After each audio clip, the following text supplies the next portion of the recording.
ఓం నమః శివాయ. ఓం నమో నారాయణాయ. కర్మ నివారణ నరదృష్టి నివారణ కాలభైరవాయ నమో నమః. ఓం గురు అరిష్టేతు సంప్రాప్తే గురు పూజాంచ కారయేత్. గురు ధ్యానం ప్రవక్ష్యామి పుత్రపీడోప ఉపశాంతయే. హరి ఓం. మా ఛానల్కి స్వాగతం. చూస్తున్న వీక్షకులకు ప్రేక్షకులకు ప్రియ కాళభైరవ భగవద్బంధులకి స్వాగతం పలుకుతూ మమ్మల్ని ఎంతగానో ఆదరిస్తూ ఉండబడినటువంటి ప్రియ సోదరి మండలి అందరికీ కూడా దేవగురు బృహస్పతి యొక్క ఆశీస్సులను కోరుకుందాం. నర్మదా నది పుష్కర సందర్భంగా గురు భగవానుడు మేషరాశిలో నుంచి వృషభ రాశిలోకి సంచారం చేయడం జరుగుతుంది. మే 1వ తారీఖు 2024 నుండి ఏడాది కాలము వృషభ రాశిలో గురు భగవానుడు సంచారం చేయడం జరుగుతుంది. అంటే దేవగురు బృహస్పతి అనగా దేవతలకే గురువు కనుక ఒక్కొక్క నదికి ఒక్కొక్క సంవత్సరం పుష్కరం రావడం జరుగుతుంది. అలాగా ఆ నదికి మళ్ళీ తిరిగి 12 సంవత్సరాలకు పుష్కర స్నానం చేయడం జరుగుతుంది. కనుక ఈ నర్మదా నదికి 12 సంవత్సరముల తర్వాత గురువు అక్కడ వృషభ రాశిలో సంచారం చేయడం వల్ల నర్మదా నదిలో పుష్కరాలు జరుగుతున్నాయి. కనుక ఈ యొక్క నర్మదా నది ఎక్కడ పుడుతుంది అయ్యా అంటే మధ్యప్రదేశ్లోని అమర్కంట్ అనే ప్రాంతంలో జన్మించి ఆ మధ్యప్రదేశ్ అంతా ప్రవహిస్తూ ఓంకారేశ్వర జ్యోతిర్లింగేశ్వర క్షేత్రంగా అక్కడ ప్రవహిస్తూ తదనంతరము అనేక నదులలో కలిసి సముద్రాల్లో కలవడం జరుగుతుంది. కనుక మనమందరము కూడా పుష్కర స్నానాన్ని ఆచరిద్దాం. ముక్కోటి దేవతలు స్నానం చేయడానికి వస్తారు కనుక వారి ఆశీస్సులు మనం కూడా పొందుదాం. గురువు యొక్క ఆశీస్సులు మనం కూడా పొందుదాం. కనుక వీలైనంత వరకు మనిషికి కింద 16 పండ్లు పైన 16 పండ్లు ఎలా ఉంటాయో వీలైతే 32 పుష్కర స్నానాలు చేయడం యోగం. కుదరలేదు కనీసం 16 షోడశ అంటారు. దేవోపచారము, శక్తి ఉపచారము, భక్తి ఉపచారం, మన ఉపచారము 4 నలుగులు కలిపితే 16 ఎలా అవుతాయో షోడశ అనగా గురువు యొక్క సంఖ్య కూడా 16 అనేది ఉంటుంది. వీలైనంత వరకు మనం పుష్కర స్నానాలు చేద్దాం, ఆధ్యాత్మిక చింతనను పొందుదాం. ఎవరి యొక్క జాతకంలో గురువు లగ్నంలో ఉన్నారు ఆధ్యాత్మిక చింతన, 2వ స్థానంలో ఉన్నారు ధనలాభం, 3వ స్థానంలో ఉన్నారు తల్లిదండ్రుల యొక్క ఆస్తిపాస్తులు ఆశీస్సులు, అర్ధాష్టమంలో ఉన్నాడు అన్నింటా ఇబ్బందులు, సంతాన స్థానంలో గురువు ఉన్నాడు మంచి పుత్రికా సంతాన యోగం, పిల్లల ద్వారా వీరికి యోగం, 6వ స్థానంలో గురువు ఉన్నాడు రుణభయం, రోగభయం, శత్రుభయం, 7వ స్థానంలో గురువు ఉన్నాడు విదేశానము, వాహన సౌఖ్యము, నూతన వస్త్రాలు, అష్టమంలో గురువు ఉన్నారు ఆర్థిక ఇబ్బందులు, చదువులో చదువుకోకపోవడం, మతిమరుపు, అనేక ఇబ్బందులు, భాగ్యస్థానంలో గురువు ఉన్నారు వివాహ తదనంతరం వీరికి యోగం పట్టడం, రాజ్యస్థానంలో గురువు ఉన్నాడు వృత్తులు, ప్రభుత్వ ఉద్యోగస్తులు, గ్రామ రాష్ట్ర దేశ ప్రపంచ స్థాయి వరకు ప్రాచుర్యం చెందడం, లాభంలో గురువు ఉన్నాడు అన్నింటా మట్టి పట్టుకున్న రియల్ ఎస్టేట్ వ్యాపారం చేసిన వారికి కోట్లు రావడం, వ్యయంలో గురువు ఉన్నాడు ఆధ్యాత్మిక చింతన, తీర్థయాత్రలు, సేవా ధార్మిక కార్యక్రమంలో జీవనాన్ని పొందడం జరుగుతూ ఉంటుంది. కనుక మన యొక్క జాతకంలో గురువు ఎక్కడ ఉన్నాడో తెలుసుకొని ఎలాంటి విధానాలు పాటిస్తున్నాడు, ఈ ప్రస్తుత కాలమాన ప్రకారంగా గ్రహ గమనాలను అనుసరిస్తూ గురువు యొక్క శక్తి పొందగలగాలి అన్నట్లయితే ప్రతిరోజు ఉదయము ఇంటిని శుద్ధి పెట్టేటువంటి కాల సమయంలో చిటికెడంత పసుపు వేసి తుడిపించడం, పూజా మందిరంలో పసుపుతో అష్టదళ పద్మాన్ని వేయడం, ప్రతిరోజు ఇంట్లో బెల్లాన్ని నైవేద్యంగా పెట్టడం, చక్కెర పొంగలి లాంటిది నైవేద్యంగా ఏర్పాటు చేసి భక్తులకు ప్రసాదంగా పంచడం, ప్రతిరోజు ఒక పని మీద మీరు బయటికి వెళ్ళేటువంటి కాల సమయంలో సింహద్వారాల పైన 2 ఆవు పాలను కానీ బర్రె పాలను కానీ నీటి పాల చుక్కలు వేయడం, అలాగా శుభ కార్యక్రమం గుండాను చేయడానికి వెళ్తున్నప్పుడు తీపి పదార్థాలైనటువంటి లడ్డును కానీ మైసూర్పాకును కానీ ప్రసాదంగా స్వీకరించి వెళ్ళడం, ప్రతి గురువారం పూట శ్రీ మేధాదక్షిణామూర్తి స్వామి యొక్క దేవాలయంలో అభిషేకం చేసుకోవడం, శనగపప్పుతో కూడుకున్నటువంటి బొబ్బట్లను తయారు చేయించి భక్తులకు ప్రసాదంగా చేయడం, ప్రవహించే నీటిలో ఒక పసుపు రంగు క్లాత్లో ఒక కొబ్బరికాయను ఏర్పాటు చేసి 16 రూపాయి బిళ్ళలను నాణ్యంగా ఏర్పాటు చేసి 16 పసుపు కొమ్ములు అందులో ఉంచి ఒక సంపూర్ణంగా బృహస్పతి భగవంతుడికి ముడుపు అని చెప్పి 16 రోజులు మీ ఇంట్లో పెట్టుకొని ప్రవహించిన నీటిలో వేయండి, కష్టాలన్నీ తొలగిపోతాయని చెప్పి గమనించగలగాలి. మీ యొక్క పిల్లల చదువులు, అభివృద్ధి, గజ సన్మానము, రాజ సన్మానాలని కూడా మీ సొంతం అవడం జరుగుతుంది. ప్రతి గురువారం పూట పసుపు రంగు వస్త్రాలు ధరించేయండి. ఇంట్లో వీలైనంత వరకు మీరు పడుకునేటువంటి బ్లాంకెట్ కానీ ఇంట్లో పసుపు రంగు ఒక బల్బును ఉంచుకోండి, గురు యోగ్యత కలుగుతుంది. వీలైనంత వరకు చందనం బొట్టును ధరించండి, పసుపు వస్త్రాలను వేసుకోండి, పసుపు రంగు కలిగిన పదార్థాలను దానం చేయగలిగినట్లయితే, శివుడికి పసుపుతో రుద్రాభిషేకం చేసిన, అమ్మవారికి పసుపు రంగు కలిగినట్టు పుష్పాలతో అర్చన చేయడము, స్త్రీమాతలకు పసుపు రంగు కలిగిన గాజులను దానం చేయడం వలన గురు యోగ్యత మీ సొంతమవుతుంది.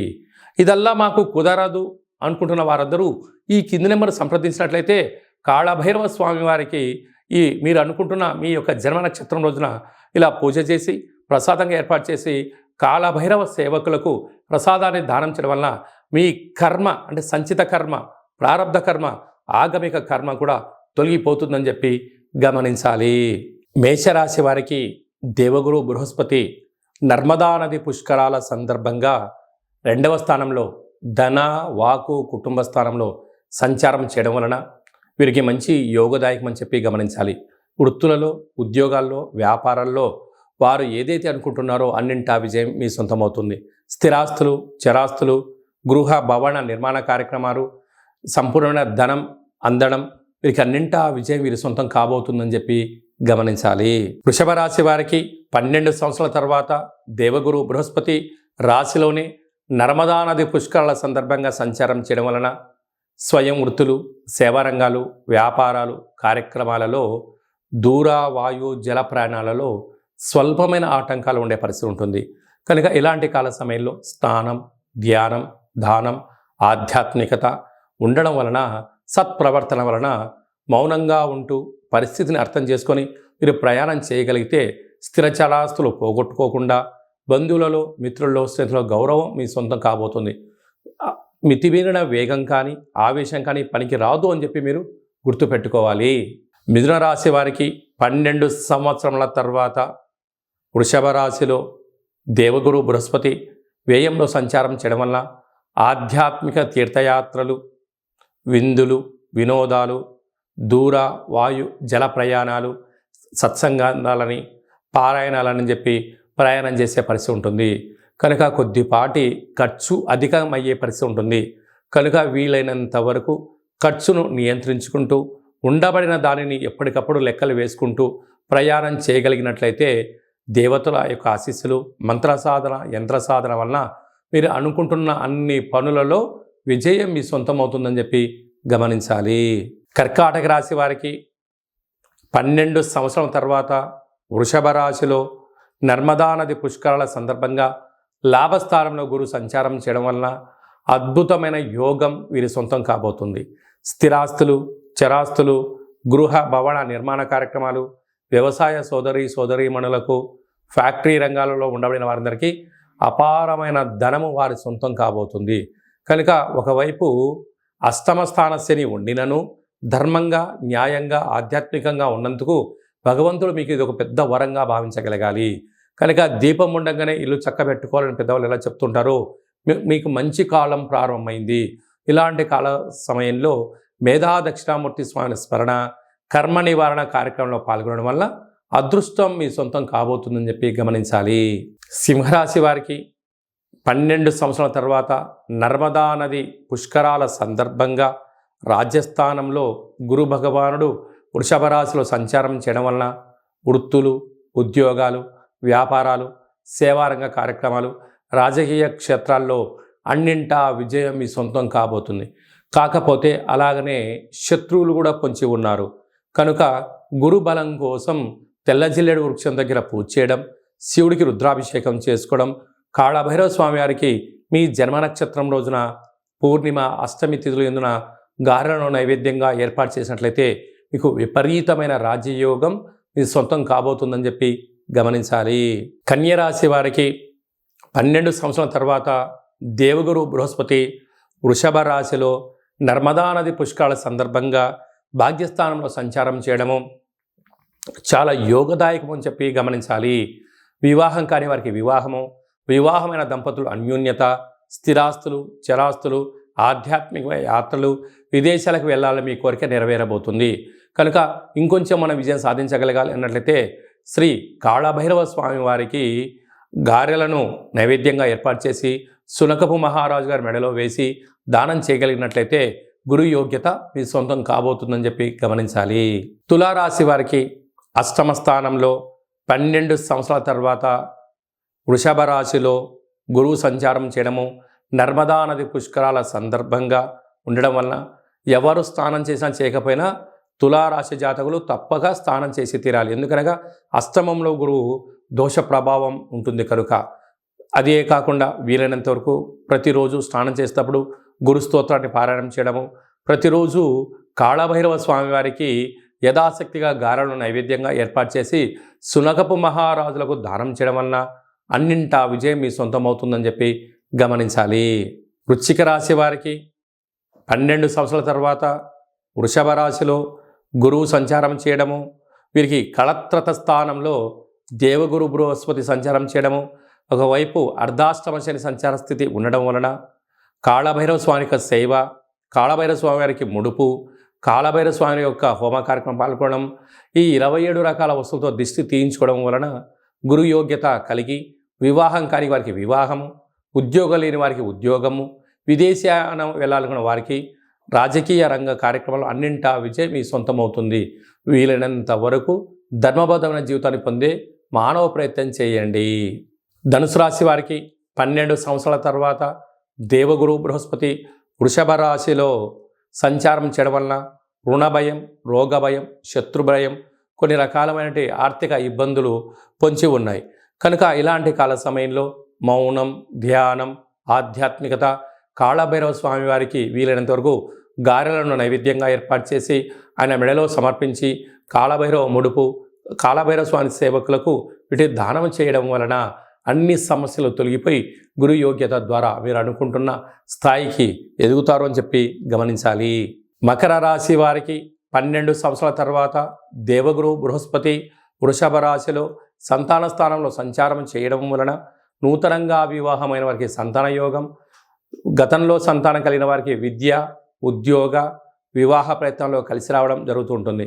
ఇలాంటి కాల సమయంలో కాళభైరవ స్వామి వారికి మీ పేరు పైన, మీ పిల్లల పేరు పైన ఒక సౌభాగ్య ముడుపు, కాళభైరవ హోమము, ఈ 20 రకాల వస్తువులతో దిష్టి కర్మను దానం చేయడము, విశేషమైనటువంటి గారెలను నైవేద్యంగా ఏర్పాటు చేయడం వలన మీకు, మీ పిల్లలకు ఒకవైపు ఏలనాటి శని శివరార్థంలో ఉంది కనుక దోషాలు తొలగిపోతాయని చెప్పి గమనించాలి. కుంభరాశి వారికి 12 సంవత్సరాల తర్వాత దేవగురు బృహస్పతి వృషభ రాశిలో అర్ధాస్తమ సంచార స్థితి జరగడం, ఒకవైపు ఏలనాటి శని ఉంటూ అర్ధాస్తమ గురు సంచార స్థితి ఉండడం వలన కొద్దిపాటి గురుబలం లేదు అని చెప్పి గమనించగలగాలి. ఇలాంటి కాల సమయంలో దానం, ధర్మం, ఆధ్యాత్మికతగా జీవనాన్ని పొందగలగాలి. కాళభైరవ స్వామి యొక్క అర్చన, ముడుపు, హోమ కార్యక్రమంలో పాల్గొనడం, దిష్టిని తీయించుకోవడం, అలాగనే ఈ బెల్లము నీళ్ళతో కాళభైరుడికి అభిషేకం చేసుకోవడం, అలాగనే వడలు నైవేద్యంగా ఏర్పాటు చేసి కర్మను దానం చేసుకోగలిగితే శని తీవ్రత, గురు తీవ్రత తగ్గి మీరు అనుకుంటున్న విజయం మీ సొంతం అవుతుందని చెప్పి గమనించాలి.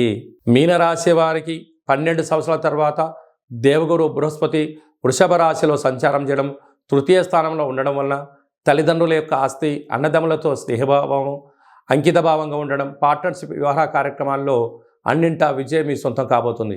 ఏమైనా స్వల్పమైన ఇబ్బందులు ఉన్నట్లయితే వీలైనంత వరకు మౌనంగా ఉండడం, అర్థం చేసుకొని మాట్లాడడం, వీలైనంత వరకు ఆధ్యాత్మిక చింతనగా ఉండగలగాలి. అప్పుడే మీ యొక్క ధనాన్ని కాపాడుకునే ప్రయత్నం చేస్తారు, లేకపోతే సర్వము కోల్పోయే పరిస్థితి ఉంటుంది. ఇలాంటి కాల సమయంలో బెల్లపు నీటితో కాళభైరుడికి అభిషేకం చేసుకోవడం, మీరు ఎంత బరువు అయితే ఉంటారో అంత బరువు కలిగిన ఉప్పును నీటితో కలిపి శివుడికి రుద్రాభిషేకం చేసుకోవడం, కర్మను దానం చేయడము, ఈ నరదృష్టికి దిష్టి తీయించుకోవడము, కాళభైరవ స్వామి మెడలో గారెల మాల వేసి దానం చేయడం వల్ల అదృష్టం మీకు అద్భుతమైన యోగం కలిగిస్తుందని చెప్పి గమనించాలి.